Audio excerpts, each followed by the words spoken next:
ಮಾನವ ಧರ್ಮದಿಂದಲೇ ವಿಶ್ವಶಾಂತಿ ಎಂಬ ತತ್ವದ ಮೇಲೆ ಸಮಾಜವನ್ನು ಕಟ್ಟಬೇಕಾದ ಅಗತ್ಯವಿದೆ. ಧರ್ಮ ಯಾವುದಾದರೂ ತತ್ವ ಒಂದೇ ಎಂಬ ಭಾವನೆಯೊಂದಿಗೆ ಎಲ್ಲರೂ ಬದುಕಬೇಕಾಗಿದೆ ಎಂದು ಉಪಮುಖ್ಯಮಂತ್ರಿ ಡಿಕೆ ಶಿವಕುಮಾರ್ ಹೇಳಿದ್ದಾರೆ. ದಾವಣಗೆರೆ ಜಿಲ್ಲೆಯ ನ್ಯಾಮತಿ ಭಾಯ್ ಗಢ ಸೂರಗೊಂಡನಕೊಪ್ಪದಲ್ಲಿ ಆಯೋಜಿಸಲಾಗಿದ್ದ ಸಂತ ಸೇವಾಲಾಲ್ ಅವರ 287ನೇ ಜಯಂತಿ ಕಾರ್ಯಕ್ರಮವನ್ನು ಅವರು ಉದ್ಘಾಟಿಸಿದರು.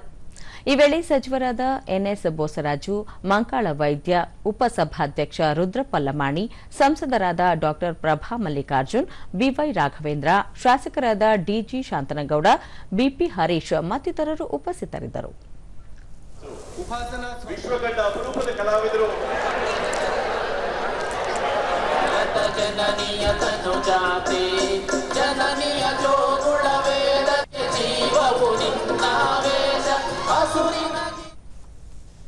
ಬಳಿಕ ಡಿಕೆ ಶಿವಕುಮಾರ್, ದಯೆ ಇಲ್ಲದ ಧರ್ಮ ಯಾವುದೂ ಇಲ್ಲ ಎಂಬ ಬಸವಣ್ಣನವರ ವಚನದಂತೆ ಪ್ರತಿಯೊಬ್ಬರಲ್ಲೂ ದಯೆ ಮತ್ತು ಮನುಷ್ಯತ್ವ ಇರಬೇಕು.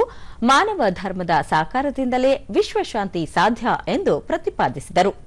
ಅಲ್ಲದೆ ತಮ್ಮ ಸರ್ಕಾರ ಲಂಬಾಣಿ ಸಮಾಜದ ಪರವಾಗಿದ್ದು ಸಮಾಜಕ್ಕೆ ಅನ್ಯಾಯವಾದಾಗ ಸದಾ ಜೊತೆ ನಿಲ್ಲುತ್ತದೆ ಎಂದು ಹೇಳಿದರು.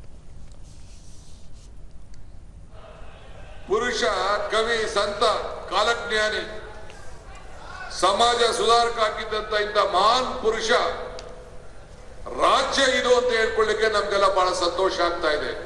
ಇವತ್ತು ನಿಮ್ಮ ಸಮಾಜಕ್ಕೆ ಏನಾರು ಅನ್ಯಾಯ ಆಗ್ತಿದ್ದಾಗ ನಿಮ್ಮ ಪರವಾಗಿ ನಿಂತ್ಕೊಂಡು ಹೋರಾಟವನ್ನ ಮಾಡಿದವರು, ಇದನ್ನ ಯಾರು ಕೂಡ ಇತಿಹಾಸವನ್ನ ಬದಲಾವಣೆ ಮಾಡ್ಲಿಕ್ಕೆ ಸಾಧ್ಯ ಇಲ್ಲ. ಬಾಬಾ ಸಾಹೇಬ್ ಅಂಬೇಡ್ಕರ್ ಅವರು ಇತಿಹಾಸ ಮರ್ತವನು ಇತಿಹಾಸವನ್ನ ಸೃಷ್ಟಿ ಮಾಡ್ಲಿಕ್ಕೆ ಸಾಧ್ಯ ಇಲ್ಲ ಅಂತ ಹೇಳ್ತಾರೆ.